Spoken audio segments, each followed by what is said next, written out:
Repo നിരക്കിൽ മാറ്റം വരുത്താതെ RBI നിരക്ക് 5.5% നിലനിർത്തി.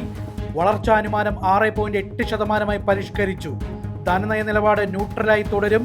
GST മാറ്റം വളർച്ചയെ ഉത്തേജിപ്പിക്കുമെന്ന് RBI. US ഭരണകൂടം സ്തംഭിച്ചു. ചെലവുകൾക്കുള്ള ധനാനുമതി ബിൽ പാസാക്കാനായില്ല. സർക്കാർ സ്ഥാപനങ്ങൾ അടച്ചുപൂട്ടി.